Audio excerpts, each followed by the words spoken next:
Hello everybody and welcome back to Skip Allen Paints.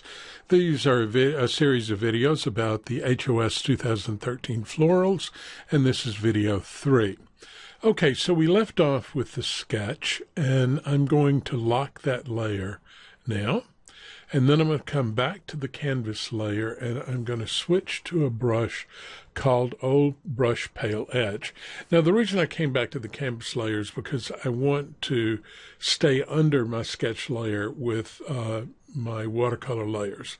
And when you open up a watercolor brush and you begin to paint with it, the Old Brush Pale Edge, it will automatically create a watercolor layer like you see there. And so that just works in my favor. All right, now this Old Brush Pale Edge is actually based on another brush I made that's in your default Real watercolor brushes. It's called Real Wet Damp Texture. And the way it works, let me get a fairly dark color. See, it works like this, and you get some dark and light, thick and thin lines with it. But when it diffuses, it goes very, very pale. So you can work with really, really dark colors. But if you're working with very light colors, it's going to be difficult to see. See that it just goes almost to nothing. So you almost have to work a little darker than what you expect to do.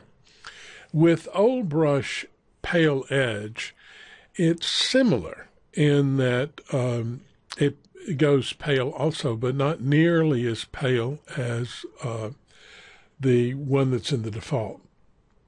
So I'm going to look around in here for a color that I can start bringing into my background.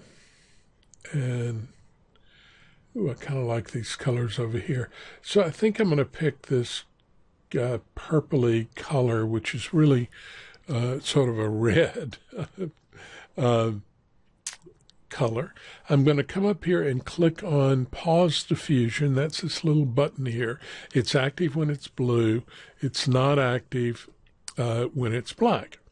And you may hear me refer to it as concentration, but concentration is actually this area, this 100%, where this is pause diffusion. And when I go up to say pause diffusion, I see concentration, and will frequently say that word.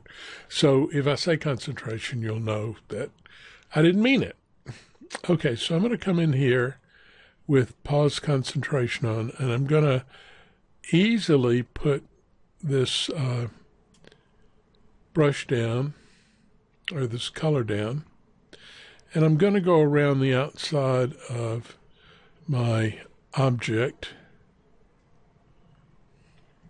I'm not going to worry about where the stems are or the flowers. I just want to stay away from what we see here in the pot and table. Okay, so once I get that done, I can come out from it, and then I can get kind of wild. And I'm going to leave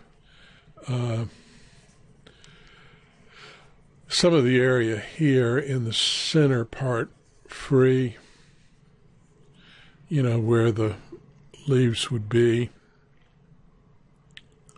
And my light source, I think, is going to be coming up from up here on the right.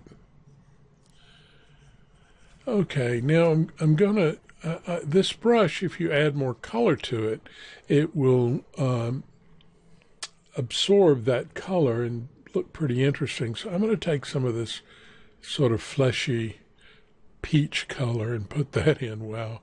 It always interests me in how different some of this can look when you put it down.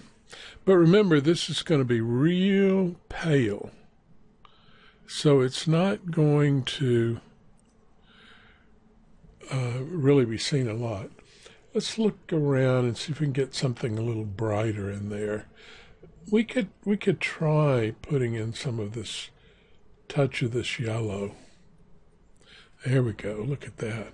Ah, that's pretty. We'll bring some of that out. And put some over here. Like that. And let's see if we want anything else. You know, some of this blue might be nice. Just a touch of that blue. Wow, it's real gray. Let's move it over just a tad so that it's a little bluer. And I'm just going to put a little in there. Just a little in a couple of places. We'll put it on the edge there. Down here on this edge. Something like that. Okay, so now what we do is we take off pause diffusion and see what we have. And it should go real light, and it should have a nice little kind of edge to it, and these colors should sort of blend and bleed in the middle. Not really bleed, but they tend to blend like a watercolor would. Ooh, I think that's real pretty. All right, so that's a good start. That's going to be our background, and I think I will lock that layer, and we'll stop here and come back and do another layer. Bye-bye.